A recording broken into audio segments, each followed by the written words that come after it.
It's me, Melipona, your favorite dating sim YouTuber here, finally picking up again on Tears of Themis. I'm really excited because hopefully I think today we're going to be able to finish story 1.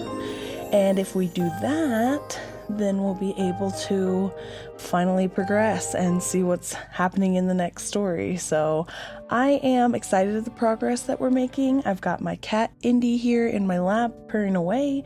So if you hear some nice purrs, that's probably Indy. And all right, let's get right down to it.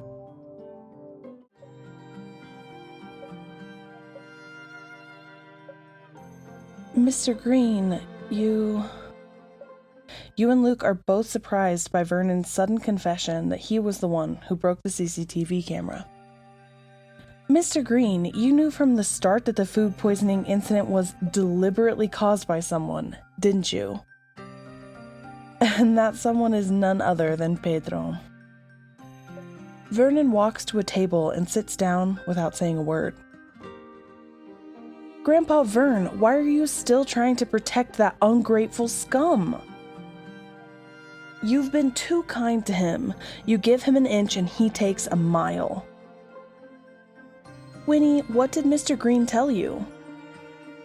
Winnie silently looks at Vernon with an irate expression on her face, then turns away, biting her lip.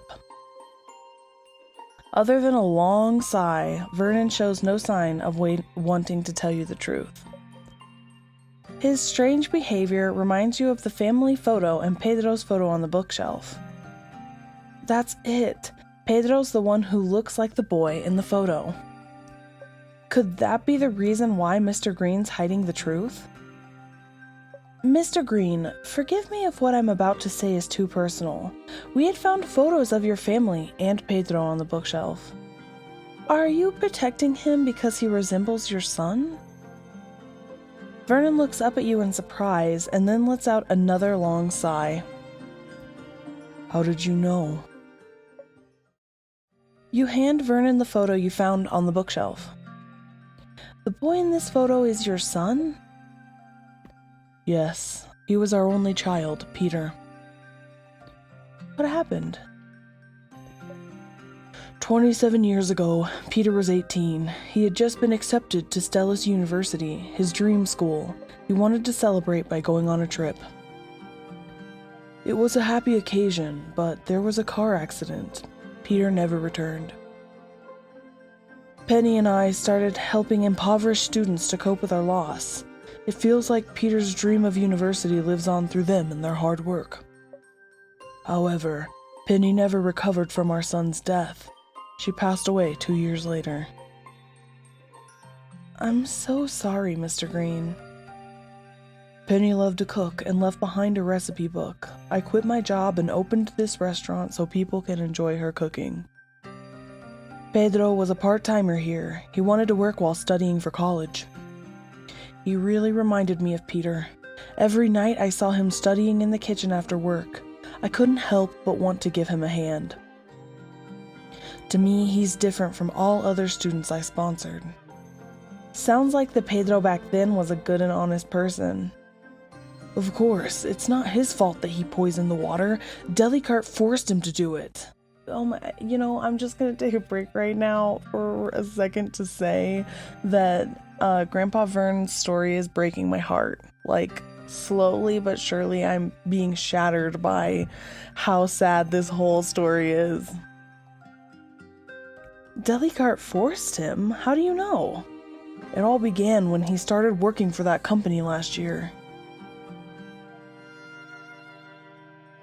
Grandpa Vern, you gotta help me. They're gonna fire me. Pedro, what happened to you? Pedro kneels before Vernon, bitterly sobbing. His cheeks are swollen and purple palm prints are visible on his skin. He was obviously beaten. Who did this to you? I'll call the police right now. No, don't call the cops. I did this to myself. To yourself? Why would you? I was $70,000 away from my monthly target, so I had to slap myself 50 times in front of my team. You had to what? I cannot be the only one who thinks this is kind of out of nowhere and also really brutal. The company called it a motivation boost. If I didn't slap myself hard enough, they were going to reduce my salary for not reflecting on my mistakes. Oh my god, I can't cogitate what I'm seeing right now. That's ridiculous. It's illegal for your company to do this. Pedro, quit right now. We'll sue them. Grandpa Vern, I can't quit. You don't know how hard it is to find a job right now.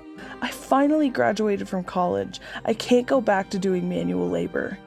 I do know how hard it is to find a job right now, but how is it not manual labor to beat yourself in the face? I didn't last long in my previous jobs. If I quit again, no company's gonna hire me. Dude, I would get hired all the time if I didn't have chronic illness. I know this for a fact, and I quit jobs all the time. It's the new marketplace. It's 2028. You should have caught up to this. Stop hitting yourself. It's messing with your head. I don't want to go back to my hometown. Not that backwater place. I want to stay in the city. Gosh, okay. Maybe I'm relating a little bit too much to Pedro, and that's why I'm being hard on him. Because I have definitely felt the all-encompassing fear that I'm gonna have to quote-unquote go back home to that quote-unquote backwater place. So yeah, I am going to stop being as harsh on Pedro in this little vignette. And it's over, so good timing. What Delicart did was absolutely illegal. He should have listened to you and resigned and then sued them. Pedro was afraid of poverty, so he wanted to advance his career. I understand that. I was shocked at the time and just wanted to help him. He asked me to purchase Delicart's membership at $300 a month. I agreed and considered it as continued support for him. That was just the beginning, wasn't it? Pedro started pushing you to spend more money on things like their premium membership. That's right. Their premium membership was $4,500 a month, and advertising is even more expensive. I really can't afford it. My refusal put more pressure on him to meet his sales target. This pushed him down the crooked path. I mean, okay, if you can't get your friends and family to buy into your quote-unquote corporate job, this is starting to sound like a pyramid scheme to me, but also not just an MLM/pyramid scheme, but it's starting to give me vibes of Pedro's a really bad salesman too, because it's not like leads are difficult to generate when it's just every single restaurant. I don't know. I'm being hard on Pedro again, and I just said I wouldn't do that. This is all Delicart's fault. Their go-to tactics are review bombing and hiring people to stir up trouble. The restaurant next door fell victim to this. How come the restaurant owners never teamed up to file a lawsuit together? Very reasonable question. We have no evidence. Word has it that Delicart has powerful backers. Everyone online is on their side, and I can only watch as Pedro learned their evil ways. To tell you the truth, by the time the Food Safety Bureau left, I knew it was Pedro who did it, but... That's why you washed the tanks, cleaned up the insecticide, and even destroyed the CCTV camera? All of this was to protect him. How are you so sure that it was Pedro? Grandpa Vern, if you let Pedro get off easy, your restaurant will be driven out of business because of this incident. Then no one can enjoy Granny Penny's food. I had considered bringing this matter to light, but I don't want Pedro to go to jail. He's just young and naive. If he goes to jail, his whole life would be ruined. Mr. Green, the only way to set him back on the right path is to put Delicart to justice. Don't you agree? This poisoning case can be the first step in unraveling Delicart's crimes, as long as Pedro can testify against them. You don't get it. I never thought of that, but we can't afford to mess with that company. You didn't stop us from investigating, though. A part of you wants the truth to come out, doesn't it? If Pedro's willing to cooperate, I can defend him in court. Miss, you're a lawyer, aren't you? I realized it a while ago. You hid your identity probably because Winnie told you that I don't like lawyers. You didn't even realize what you said until right now. I'm sorry, Mr. Green. Actually, I'm not against hiring a lawyer. I'm only afraid that Pedro will get in trouble. I thought that nothing would turn up in your investigation since I cleaned everything. If it'd give Winnie peace of mind, or lower the compensation payout, that'd be enough. I underestimated your abilities and Winnie's persistence. I told Winnie everything while we were upstairs. She tried to change my mind, but... I know you're all doing this for me, but I really can't bear the thought of Pedro in prison. I'm sorry, but you should head back. I mean, can you relate to Grandpa Vern's motivations here to protecting Pedro just because he resembles his son?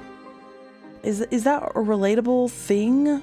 Because I was suspecting that they were actually related, because I can't ever imagine doing something illicit, aka obstructing justice, to protect someone who just looked like one of my family members. I mean, I understand that he's grieving and it's a big loss, but it was also 27 years ago that his son died, and his wife died, as he puts it, as a direct result of not being able to get over it. So he should be fully aware of the additional harm he's causing himself by not, quote unquote, getting over the death. Maybe I'm reading too deeply into it, but I think this is just a very fragile reason. It's a very fragile motivation to behave this way. Vernon turns around and starts going upstairs. You open your mouth to say something when the restaurant's door suddenly swings open. Who would be here at this time? You look toward the front door, and it's Pedro.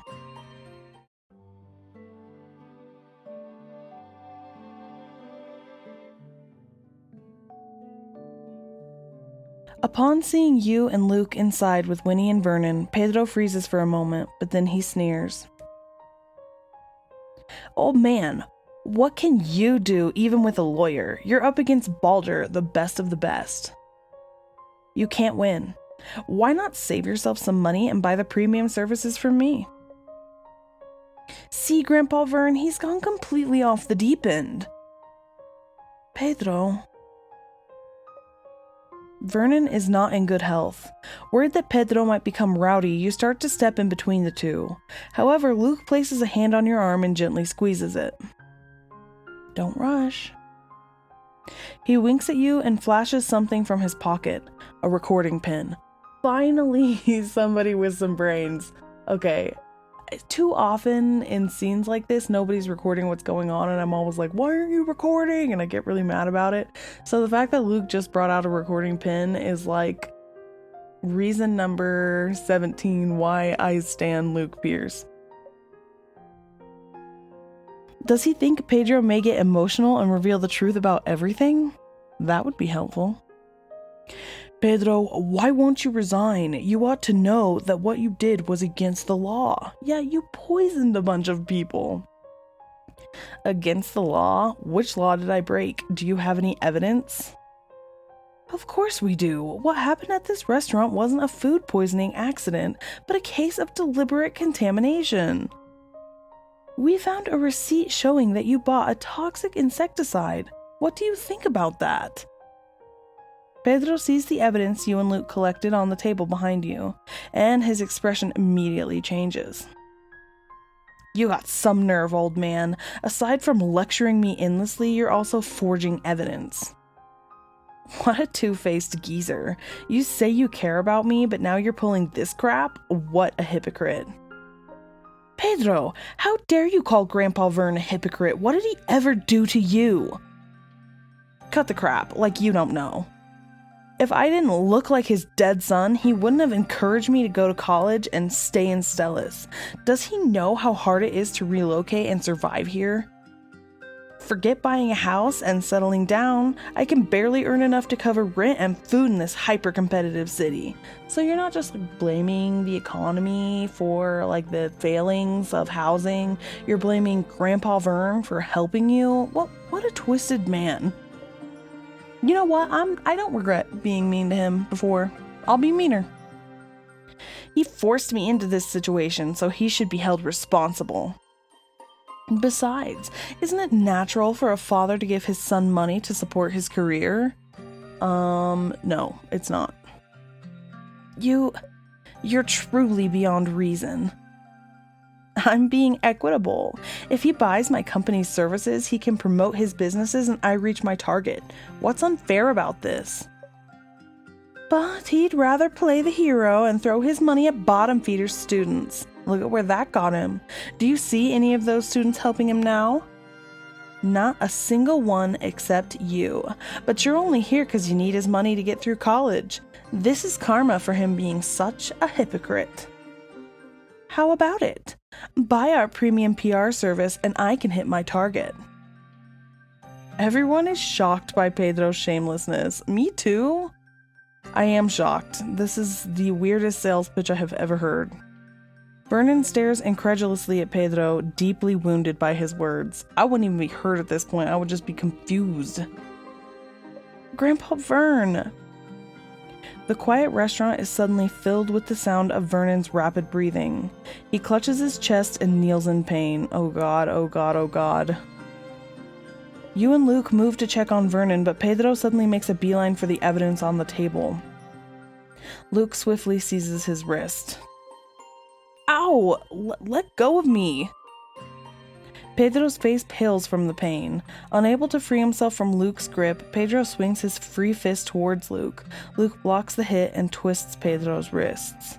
Okay, I know that they say, you're not supposed to find guys who fight, hot or whatever, because, violence isn't supposed to be sexy or it's not supposed to be attractive, but, when a good guy beats up a bad guy or, gets him into a really hard lock, is that okay? Because I find this scene very attractive. Maybe it's the Aries in me, maybe I just stan a justice good guy, I don't know. Pedro screams as Luke locks his arms behind his back. Luke pins Pedro down with an expression as merciless as a sharpened blade. Ugh. My heart. You know what? I don't care. This violence is hot. Pedro Brooks, do not attempt to destroy evidence. If you admit your guilt and testify about Delicart's crimes, you'll likely receive a reduced sentence. You were concerned about work and rent, right? You won't have to worry about those things in prison. Oh, that's a good line. You people. I'm warning you, the Pax group has our backs. You don't want to mess with us. So what if the Pax group's owned by the wealthy Von Hagens? Their money means nothing before the law. Justice is blind. I'll be defending Mr. Green in court, and I'll take this case to the Supreme Court if I have to, even against the Pax group. Okay, I love our main character here. I love the balls. I love the chutzpah. I love the energy. It's good. Let him go. I'll hire you as my defense attorney. I'm cutting all ties with him. You can't do that. Luke drags Pedro to the door and shoves him outside. Don't come here and harass Mr. Green again. You don't want to know what'll happen if you do. Luke closes the door and briefly interacts with the smart lock, deleting Pedro's fingerprints from its database. Intimidated by Luke, yeah, me too, but in a good way, Pedro picks himself up and scurries away. Mr. Green, should we call an ambulance for you? Winnie gave Vernon his emergency medication, but you're still worried. Understandable, he just clutched his chest. I'm okay. Give me the agreement, I'll sign it right now. You were right. The best way to help Pedro is to bring that evil company to justice. I was too apprehensive about their background. I'm this old and yet I can't compare to the courage of this young lady. That's what I was feeling. You're too kind. No, we're really not. You're awesome. Most lead characters in these romance games have no, say in their own life, and you're participating in the betterment of these characters, and you're being so bold and brave, and that, inspires me to, want to play the character in the game. You're right. You won't find a lawyer more virtuous than her. She'll definitely win the case for you. After Vernon signs the representation agreement, you and Luke decide to repair the CCTV camera at Luke's office so Vernon can rest. You feel reassured knowing that Winnie is taking care of Vernon. Audio recording of Pedro's confession obtained. I mean, how can we lose? Mr. Green, we'll take our leave now. Leaving the restaurant, Luke says that his office is in the same house that his parents left him, which isn't too far from Penny's Comfort Foods. That's convenient. It's better to walk the short distance rather than hailing a taxi and getting stuck in traffic. I feel like I'm staring at the sun, but in like a good way. I feel like I'm staring at the moon, which is something I could stare at all day and not get hurt like staring at the sun. Oh my god, why am I staring at you like this? Why wouldn't I? You're so beautiful. Okay, enough of that, I have to continue. I haven't seen you in ages. There's a lot I want to tell you. I don't know where to start. Same here. When I was gone, I always thought of you. There was so much I wanted to share with you.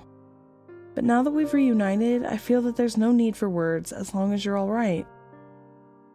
Don't keep everything to yourself. I want to know. It's gonna be a long, long, long story. Do you have a spot for me in your schedule, Miss Attorney? So cute. Luke, when did you come back? Why didn't you come see me? I only got back last week. The truth. Fine, I've been back for a little while. I was busy working on an urgent case, so I didn't have time to find you. Your hands. Are you measuring my height? Of course. I want to see how much taller you've grown. How come you get to keep growing past 20? You're probably at least 5'10" now. I was only 16 when I left. Of course I'd grow taller. I'm 180 on the dot. How do you like that?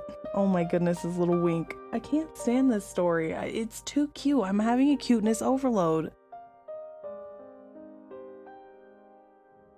You still have that key. Of course, you gave it to me. Ugh.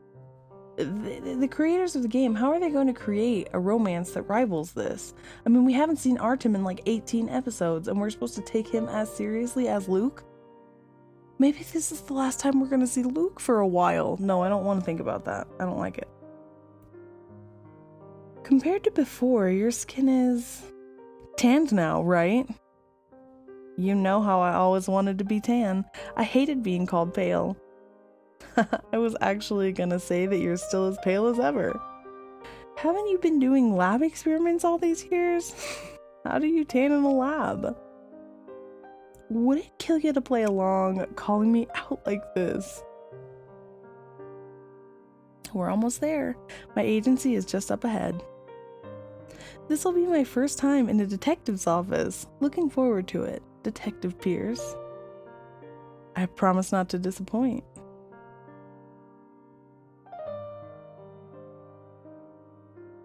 You and Luke chat and laugh all the way to his office. However, the sign in front of you... Luke, this 3-story building is your house, right? What's this Times Antiquities? Shouldn't it be something like Pierce Private Investigations? Did you rent out the first floor? Thanks to some zealous detectives, people sometimes mistake us for paparazzi. Most clients don't want to be seen visiting a private investigator. So I opened up an antique shop as a cover to facilitate business. My office is on the 2nd floor. So that's it. Initially, you thought that the storefront was only a cover. However, after entering the shop, you feel as if you've stepped into another world. Times Antiquities Antique Shop. The shop isn't large, but it's filled with all sorts of antiques from different time periods.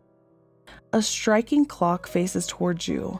A golden magpie perches on a branch, the beating of its wings synchronized with the clock's movements. A wooden music box on an adjacent shelf is playing Clair de Lune by Claude Debussy. When you draw closer, you catch a whiff of sandalwood. A beautifully carved kerosene lamp, complete comic sets, a brass table lamp inspired by biblical stories.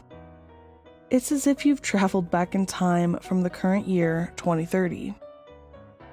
How do you like it here? Pretty impressive, isn't it?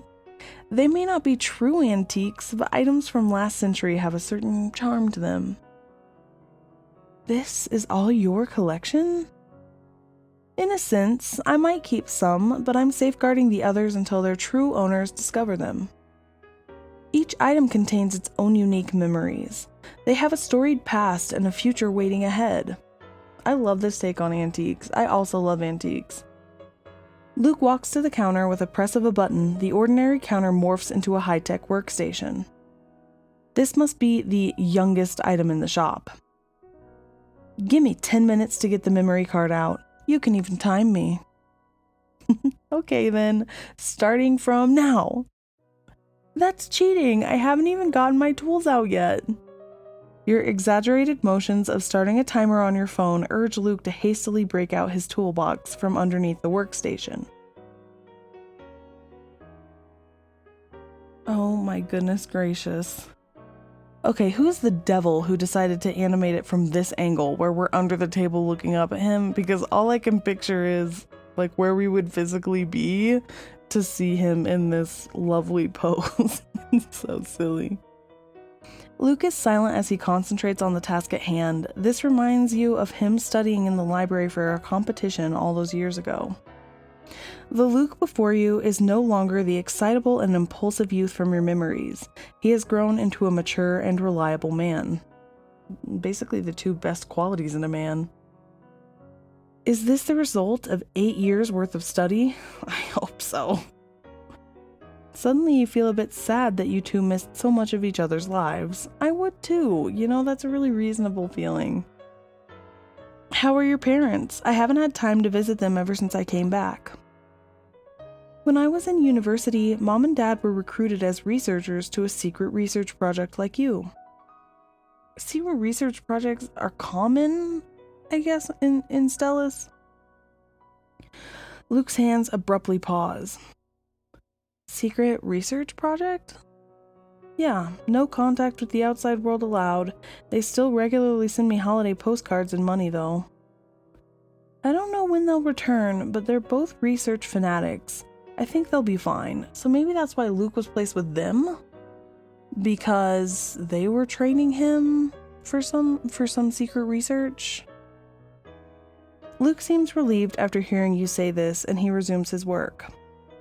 That's good. If you have the chance, tell them that I'm back in Stellus. Let them know that they have nothing to worry about because I'll take care of you. Wow, you're such an adult now. You sure you aren't planning to stir up some trouble? I used to always get scolded because you dragged me into one thing or another. Oh, come on. That's all in the past.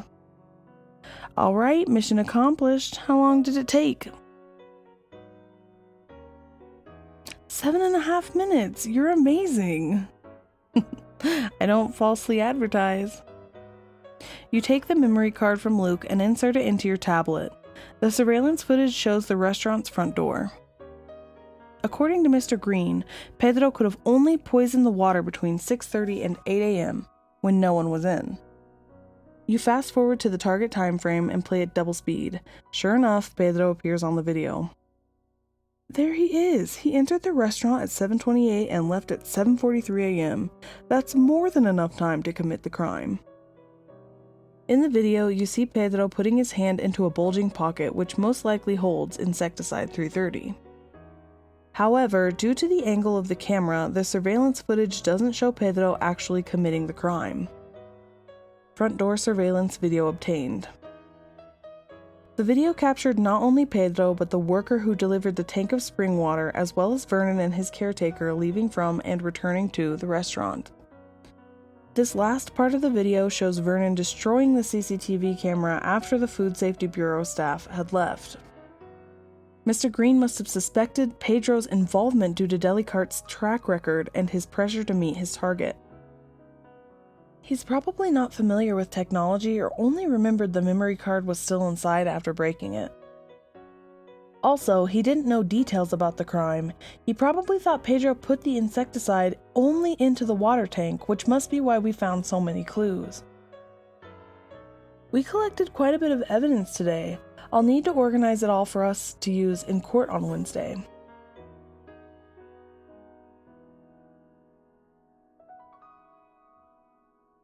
And look, we've got only 3 more episodes.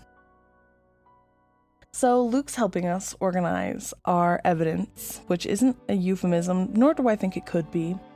But I think we made some good progress, and hopefully we'll be able to finish the chapter next time. So I don't know, what do you guys think? I'm really excited about all the time that we're getting to spend with Luke, but I'm also confused still about a couple of things. Like I said, it seems like a weak motivation for Vernon to obstruct justice to protect Pedro when Pedro just resembles his son. My second question is, I know we have a lot of evidence, but do we have enough evidence to controvertibly prove that it was Pedro? So what's going to happen is, remember, Grandpa Vernon is being charged with the food poisoning. So do we have enough evidence to move it away from this is negligent food poisoning, this was an actual crime? I think we might on that account, but I'm still not sure. And lastly, my question is, where are all the other male leads? We are 3 episodes away, and we've met Artem and Luke, and that's all. So, I don't know. Maybe the pacing is slow. I'm not sure. I mean, this is 17 episodes. I like that there's a lot of content, but I guess I'm used to being introduced to the male leads up front. So, I think that's a good stopping point. Next time we'll pick up back where we left off on level 1-14. So as always, this is Melipona, your favorite dating sim YouTuber, just trying to brighten your day by playing Tears of Themis. As always, make sure to subscribe if you haven't already, click that bell, all that wonderful noise that helps channels like mine grow. And yeah, this is the end.